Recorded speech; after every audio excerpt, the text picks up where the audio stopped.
वो वही पागल था। भगवान को लगा कि लगता है इसको पता नहीं है कि शिव जी क्या है, नाराज हैं, और शिव जी नाराज रहेंगे तो बारिश नहीं होगा। तो भगवान ने उसके पास गए और भगवान उनसे पूछे कि किसान जी, तुमको पता नहीं है कि बारिश इस साल नहीं होगा, तुम बेकार मेहनत कर रहे हो? तो किसान मुस्कुराते हुए बोला कि बाबा जी, हमको पता है कि बारिश नहीं होगा। तो बाबा जी उसको बोले कि जब पता है बारिश नहीं होगा तो क्यों आ गए धूप में, और कब से आ रहे हो? बोला 6 महीने से आ रहे हो। क्यों आ रहे हो? तो किसान ने बड़े प्यार से उसे बताया कि भगवान, आप मुझे बताइए कि अगर मैं ये काम छोड़ देता तो धीरे धीरे मैं इस काम को भूल जाता, और मुझे पता है शिव जी नाराज है, लेकिन एक ही साल में नाराज हैं, अगले साल तो खुश होंगे ना, और खुश होंगे तो डमरू बजाएंगे ना, और जब डमरू बजाएंगे तो बारिश होगा ना। लेकिन कमाल की बात यह है कि 1 साल के बाद अगर शिव जी डमरू बजाएंगे और 1 साल तक हम काम नहीं करेंगे तो हम हल चलाना भूल जाएंगे, खेत की जुताई करना भूल जाएंगे, सिंचाई करना भूल जाएंगे, मेरे शरीर में आलस आ जाएगा, कोढ़ियापनी आ जाएगा मेरे शरीर में, और हमको घर से इस धूप में निकलने का आदत खत्म हो जाएगा। इसीलिए मेरा आदत बरकरार रहे और हम हल चलाना ना भूलें, सिंचाई करना ना भूलें, खेत की जुताई करना ना भूलें। इसीलिए हम डेली आ जाते हैं अपने घर को छोड़ के अपने खेतों में। जैसे ही ये बात शिव जी को बोला, शिव जी का दिमाग चकरा गया कि अरे साला 6 महीना से हम भी तो साला डमरू नहीं बजाए हैं, 6 महीना से हम भी डमरू नहीं बजाए हैं, और कहीं हम भी डमरू बजाना भूल गए तो बहुत बड़ा काम हो जाएगा। शिव जी आओ देखे न ताओ, और जल्दी से फिर पीछे पलटे और भागे अपने जगह पर और गए। सबसे पहले कैलाश पर्वत पर रहा था, डमरू खोजे, कहाँ था डमरू? बहुत दिन से इधर उधर हो गया था, मिल नहीं रहा था। शिव जी के दिमाग में उस किसान की बात घुर गई थी कि कहीं साला हम डमरू बजाना भूल ना जाए, और यही वजह है कि जल्दी से वो डमरू खोजे, और जैसे डमरू खोके फटफट डमरू बजाना शुरू कर दिए, और जैसे ही डमरू बजाना शुरू कर दिए, हलहला के बारिश होना शुरू हो गया। और अब आप सोचिए कि जब बारिश हुई होगी तो उस समय खेत में कौन था? कौन सा किसान था? वही पागल किसान था, वही छीट किसान था, वही नालायक किसान था, वही सेठाया हुआ किसान था। और सबसे ज्यादा उस बारिश का फायदा किस किसान को हुआ होगा? तो इसलिए कहावत है कि दुनिया वाले मेरे बारे में कोई राय मत रखना, क्योंकि जिस दिन मेरा वक्त बदल जाएगा तुम सबकी राय बदल जाएगी। और यही उस किसान के साथ हुआ। किसान ने मेहनत करना नहीं छोड़ा, लोगों की बात परवाह करना नहीं किया, इधर से सुना और इधर से निकाल दिया। उसे अपने परिवार की बात का भी बुरा नहीं लगा, वो गुस्सा नहीं हुआ, वो बाकी लोगों की तरह जाके ताश नहीं खेला, वो बाकी लोगों की जाके घर में सोया नहीं, वो बाकी लोगों की तरह जाकर के सरकार को या कमिश्नर को दोष नहीं दिया, बल्कि उसे पता था कि अगर मैं मेहनत करूंगा तो देर सवेर भगवान के घर में देर है पर अंधेर नहीं है। उसे पता था कि अगर मैं मेहनत करूंगा तो मेरे शरीर में जंग नहीं लगेगा, अगर मैं मेहनत करूंगा तो मेरे फल में जंग नहीं लगेगा, मैं लगातार चलता रहूंगा तो एक ना एक दिन फल जरूर मिलेगा। और जब बारिश हुई तो सबसे ज्यादा फायदा उसी किसान को हुआ जो लगातार 6 महीने से मेहनत कर रहा था, इस उम्मीद से कि एक ना एक दिन बारिश होगी। बस यही फॉर्मूला आपको भी अपनाना है कि अगर आप जिंदगी में आगे बढ़ना चाहते हैं तो सबसे पहले आपको चलना पड़ेगा, आपको चलना पड़ेगा, आपको दौड़ना पड़ेगा, आपको भागना पड़ेगा। मुसीबतें आएंगी, दिक्कतें आएंगी, कष्ट आएगा, प्रॉब्लम आएगा, लेकिन मैं फिर से यही कहूंगा आपको, इस बात को मैं हमेशा कहता हूं, गंगा पवित्र है क्योंकि गंगा चल रही है। गंगा उस दिन पवित्रता खत्म हो जाएगी जिस दिन गंगा रुक जाएगी। तो अगर आप अपनी जिंदगी में अपने आप को बेहतर बनाना चाहते हैं, आप चाहते हैं पवित्र बनना, आप चाहते हैं सफल होना, आप चाहते हैं कामयाब होना, आप अपने आप को, अपने परिवार को, अपनी आर्थिक स्थिति को, अपनी मानसिक, अपनी सामाजिक, अपनी शैक्षणिक स्थिति को बढ़ाना चाहते हैं, तो सबसे पहले आपको अपने घर से निकलना पड़ेगा और कुछ न कुछ करना पड़ेगा। कुछ पाने के लिए जोर से बोलिए, जब भी बोलिए जोर से। कुछ पाने के लिए, बहुत कुछ पाने के लिए, और सब कुछ पाने के लिए सब कुछ खोना पड़ता है। मैं आपको अपनी बात बताता हूँ, पॉइंट वाली बात बताता हूँ। आज हम सब गर्मी से त्रस्त हैं, यस और नो? अभी आपके घर में, मैं जब घर से आ रहा था तो मेरी माँ ने मुझे यही कहा कि बेटा बहुत गर्मी है, बोल दो कि धूप है, छोड़ दो मीटिंग। हर किसी की माँ यही कहती होगी, यस और नो? मेरा एक ही जवाब था, मम्मी गर्मी को तो हम बदल नहीं सकते। ऐसा हो सकता है कि हम बोल दें सूरज आज मत निकलिए, ऐसा कर सकते हैं? गर्मी को क्या हम सब कंट्रोल कर सकते हैं? क्या गर्मी को हम बदल सकते हैं? क्या सूरज भगवान की तपिश को हम रोक सकते हैं? लेकिन एक चीज हम कर सकते हैं, बोलिए क्या? सारा अपने घर में एसी लगा सकते हैं, और वो हम लगा चुके हैं। यही सॉल्यूशन। अब फैसला आपको करना है कि धूप की वजह से आप घर में बैठे रहेंगे, या तो आप अपने घर में एसी लगा दीजिए और सूरज भगवान को बोलिए कि लगाओ जितना जोर तुमको लगाना है। अगर ज्यादा जोर लगाओगे 4 एसी लगा देंगे, क्योंकि मेहनत करेंगे, पैसा कमाएंगे और आगे बढ़ेंगे। फॉर्मूला यही है। गरीब बन के रहना बहुत दिक्कत का काम है। फिर से मैं बोल रहा हूँ, घर जाके इस लाइन को ले जाइएगा। मुझे भी किसी ने बताया था, गरीब बन के रहना बहुत टेंशन का काम है, अमीर बनना सारा बहुत टेंशन का काम है। आप कौन सा टेंशन लेना चाहते हैं, सोच लीजिए। गरीब बन के रहना बहुत टेंशन का काम है। मैं क्लियर बताता हूं, ये एक फैन चल रहा है ना, मैं आपको आसान भाषा में समझाता हूं। इस फैन का 20 फैन पंखा को आप चलाइएगा, जितना बिल उठेगा उतना एसी में उठता है। बस इतने समझ लीजिए। प्रैक्टिकली बताता हूं आप, क्योंकि मैंने वहां वाला पंखा देखे ना, अभी वट सावित्री का पर्व हुआ था, मेरे घर में पंखा नहीं था। वट सावित्री का पर्व हुआ, मम्मी पंखा खरीद के लेके आई, और अभी भी पंखा उसके बगल में है। जरूरी नहीं तो यूज नहीं है, लेकिन है। क्यों? पुराना दिन। और मैं परसों सुन रहा था कि वो अपनी बहन से बात कर रही थी, हम लोग के टाइम में थोड़ी इतना एसी था, पंखा था, यही हाथ वाले पंखा से काम हो जाता। बहन बात करता है, जन नहीं करते आप।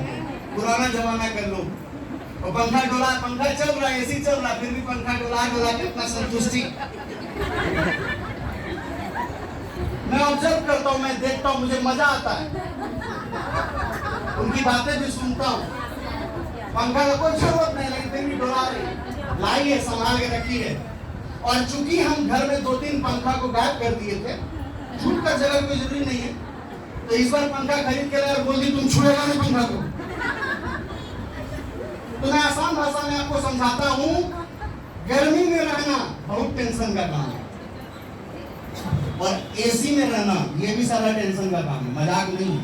फैसला आप कर लीजिए कि आपको गर्मी में रहने वाला टेंशन चाहिए या एसी में रहने वाला टेंशन चाहिए, ये आपके हाथ में। गंदा पानी पीना बहुत टेंशन का काम है। आज के डेट में हर पानी में गंदगी आ गई है ना, बहुत तरह का वायरस आ गया, और फिल्टर वाला पानी पीना बहुत टेंशन का काम है। आपको कौन सा टेंशन लेना समझ लीजिए। अपने बच्चे को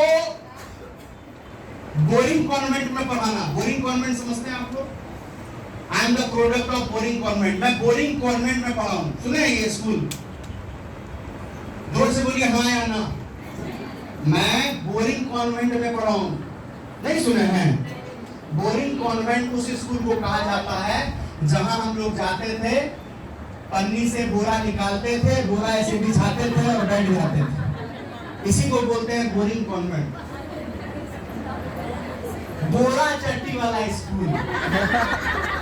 पढ़े हैं और 1 क्लास तक पढ़े, 8वीं तक।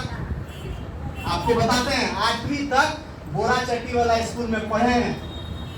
और हम लोग के टाइम में कौन सा किताब और कौन सा कलम डिस्कस नहीं होता था। तुम्हारा बोरा कैसा है, ये ना तुम्हारा फटल का बोरा है, हमारा अच्छा का बोरा है, ये डिस्कस होता था। सही में मैं आपको क्लियर बताता हूँ। उस जिंदगी को हमने अपनी देखा, बहुत टेंशन वाला काम है, बहुत टेंशन वाला। और अपने बच्चे को बहुत अच्छे स्कूल में पढ़ाना, ये भी सारा बहुत टेंशन वाला। फैसला आपका, आप कौन सा टेंशन लेना चाहते हैं? धूप में रहना बहुत टेंशन वाला काम। अभी मैं जब धूप में आ रहा था तो थोड़ा देर के लिए सोचा कि मम्मी का बात मान लेते, धूप में बढ़िया, घर में एसी था, बढ़िया से रहते, बीवी है, माँ है, बच्चा है, कितना बढ़िया सुकून से फोन चला के गप देते। ऐसा ख्याल आया, लेकिन फिर अचानक से ख्याल आया कि आज हम धूप में है ना, इसीलिए मेरी 4 महीने की छोटी सी बेटी एसी में मजा ले रही है। अगर हम धूप में नहीं आते तो शायद वो ये मजा नहीं ले पाते। बस यही विधि का विधान है। कष्ट तो है, कष्ट है। फैसला आपको करना है कि आप या हम कौन सा कष्ट लेना चाहते हैं। यहाँ मीटिंग में आना कष्ट वाला काम, 4 आदमी का बात सुनना बहुत कष्ट वाला काम, मन पता मुंह पीठ पीछे चुगली होना बहुत कष्ट वाला काम। लेकिन आप सबको मैं बता देता हूं, सफल होने का यही मूल मंत्र है कि अगर आप जिंदगी में आगे बढ़ना चाहते हैं, इसीलिए बचपन में हम लोगों को खेल खेल में सिखाया जाता था, हाथी चले बाजार। यहाँ पर फैसला आपको कर लेना है कि आपको हाथी बनना है या आपको कुत्ता। फैसला कर लीजिए और याद रखिएगा, इस दुनिया में हाथी भी रहेंगे और कुत्ता भी। जोर से बोल रहा हूं, इस दुनिया में हाथी भी रहेंगे और कुत्ता भी रहेंगे। और अभी जो आप लोग यहाँ से घर जाइएगा, कितना हाथी दिखाई देगा? एक भी हाथी दिखेगा क्या? जोर से बोलिए। लेकिन कुतुआ धीरे धीरे कुतुआ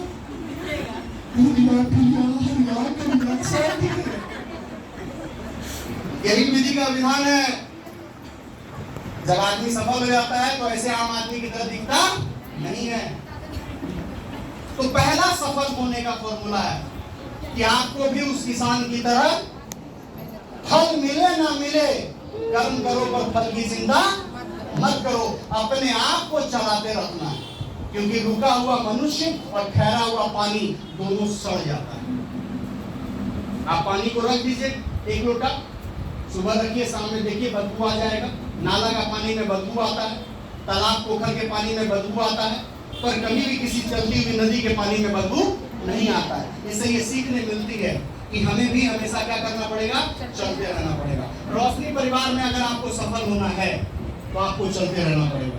गर्मी आएगी, ठंडी आएगी, बरसात आएगा, मौसम बिगड़ेगा, मौसम खराब होगा, लेकिन मैं फिर से वही कहना चाहूंगा आपको, सफल होना बहुत टेंशन वाला काम है और गरीबी में रहना वो भी टेंशन वाला काम है। घर जाके सोचिएगा कौन सा टेंशन आप लेना चाहते हैं। और एक ही बार जिंदगी मिली है और वो भी आधा इंटरवल खत्म हो चुका है। आधा इंटरवल हम सब का खत्म हो चुका है, अब आधा इंटरवल बचा हुआ है। अब आपको फैसला करना है कि जो बची हुई जिंदगी है आप इसको कैसे जमा करना चाहते हैं, कैसे बनाना चाहते हैं। क्या अभी भी आप ऐसा चाहते हैं कि आपके घर में 10 आदमी गेस्ट आ जाए तो आपको पड़ोसी के यहाँ से कुर्सी भाड़ा पे देना पड़े? पता चला कुटुंब आया, देखो ललिया कुर्सी, वो टिलिया कुर्सी, वो हरिया कुर्सी, वो नीलिया कुर्सी। क्या आप अभी भी ऐसा चाहते हैं कि आपके घर में जब कोई गेस्ट आए तो पता चले कि पड़ोसी के वहां से चाय का प्याला आप लाए हैं? नहीं। यस, क्या आप अभी भी ऐसा जिंदगी चाहते हैं कि आपके घर में अगर कोई ठंडी में गलती से पहुंच जाए तो अब आपके पास कंबल नहीं है उसको सुलाने के लिए? क्या आप अभी भी ऐसा चाहते हैं कि जोरदार बारिश हो तो पता चले आपका क्षति हो जाए? मैंने देखी ऐसी जिंदगी, इसलिए मैं आपको बहुत अच्छे तरीके से बता रहा हूं। मैंने देखा है कि रात भर जग जग के डेक्सी लेकर के ऐसे ऐसे करते थे जब पानी चूता। यस, मैंने ऐसी जिंदगी देखी है। मैं ऐसे घर में रहा हूं। मैं, मेरे भाई, मेरी बहन, मेरी माँ, सब लोग रात में सोने रहे हैं, बल्कि कोई लोटा लेके बैठा हुआ है और कोई बाल्टी लेके बैठा हुआ है, ऊपर से पानी यस। इसलिए मैं आपको बता रहा हूं कि आप अगर ऐसा जिंदगी जीना चाहते हैं तो कुछ मत कीजिए, कुछ मत कीजिए। मस्त हैं, आम आदमी की तरह आए हैं, आम आदमी में खाए हैं, मर गए। जब जन्म लिए थे तो जरूर 6 आदमी छठी मनाया होगा, है ना? हाँ? और जब मरिएगा तो 4 आदमी जाके जला देगा। मस्त पूरी सब्जी जिलेबी खाएगा, गंगा में स्नान करेगा, ठेकार लेगा और बोलेगा पूरी फूला हुआ नहीं था, सब्जी नमक ज्यादा था, मर गया, अच्छा आदमी था, ठीक है, हुआ, मर गया। यस, और स्थिति ऐसी है ना कि वो दिन दूर नहीं है जब आप इतनी गरीबी से परेशान हो जाएंगे, इतना टेंशन हो जाएगा आपको कि एक दूसरे से भी पूछते हैं ना कि हाल। आने वाले 5-10 साल के बाद अगर हम सब नहीं बदले तो एक दूसरे से पूछना पड़ेगा तो हम कब मर गए, हम आज जाए कुछ। यस, आपको हंसी आ रहा है मेरी बात पे, लेकिन मैं आपको हकीकत बता रहा हूं। आपको खुद को बदलना पड़ेगा, सरकार कुछ नहीं करेगी आपके लिए, और किस्मत कुछ नहीं होता। और रही बात भगवान, मुझे याद है मेरी माँ कहती थी भगवान है ना, कर देगा सब कुछ, यस और नो? तो मेरा एक ही जवाब था कि भगवान किया, भगवान चाहा, तभी हम इस दुनिया में आए। अब इसके बाद भी हम भगवान के भरोसे बैठे रहे तो मेरे से ज्यादा निर्लज कोई और नहीं। भगवान था इसलिए हम लोग धरती पे हैं, भगवान था इसलिए कोरोना जैसी महामारी में भी हम लोग जिंदा बच गए। भगवान है, भगवान था, इसीलिए आज हम सब हाथ पैर गोड़ शरीर सब सही सलामत है। अब आप भगवान से क्या चाहते हैं? कि आपके घर में कुर्सी भी भगवान लाके दे दे, गर्मी लगे तो ठंडा पानी भी भगवान ने लाके दे दे, फ्रिज, एसी, वॉशिंग मशीन सब भगवान ने लाके दे दे, बाल बच्चा को अच्छा एजुकेशन भगवान ने लाके दे दे। एक बहुत अच्छी मूवी थी, उसने कहा था कि भगवान के भरोसे मत बैठो, क्या पता भगवान आपके भरोसे बैठा हो। तो आप सबको, हम सबको अब ये समझने की जरूरत है कि हमें अपनी जिंदगी को बदलने के लिए खुद से प्रयास करना पड़ेगा, खुद से शुरुआत करना पड़ेगा, और उसी किसान की तरह हमेशा हर दिन मेहनत करनी होगी। मैं हर मीटिंग में कहता हूं, मैं फिर से कह रहा हूं, सफलता का एक ही मूल मंत्र है, माली के बिना बहार नहीं होती, जनता के बिना सरकार नहीं होती, बिना कुछ किए जय जयकार नहीं होती, और कोशिश करने वालों की कभी हार नहीं होती। हाँ, दिक्कत आएगा, कष्ट होगा, प्रॉब्लम होगा। यहाँ पे बहुत ऐसी दीदी आई होंगी, जब वो मेहनत करने जाती होंगी तो उनको प्रॉब्लम होता होगा, होता है। 10 आदमी 10 तरह का बात बोलता है, मजाक उड़ाता है, मन में लगता है कि नहीं होगा, हम नहीं कर पाएंगे, हम कामाख्या नहीं जा पाए। बोलिए हाँ या ना? बिल्कुल लगता होगा। और अगर लगता है, सही में लगता है, तो एक बार जोरदार तालियां बजाइए।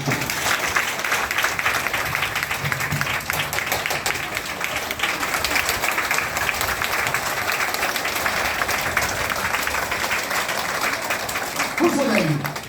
क्यों खुश हो जाइए? आप लोग को मच्छर काटता है? हाँ या ना? खुश हो जाइए, जिंदा है। क्या है? अगर आप मरे होते तो क्या मच्छर काटता? काटता?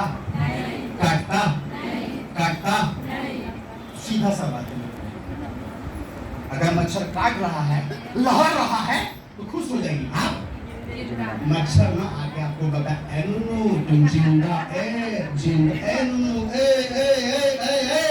जिंदा हो तुम लोग। ये मच्छर आके आपको बता रहा है। आप कर रहे हैं आप नहीं, पॉजिटिव देखिए। वो मच्छर आ रहा है, अच्छा मच्छर कान में आके करता है, समझिए खुश हो जाएगी।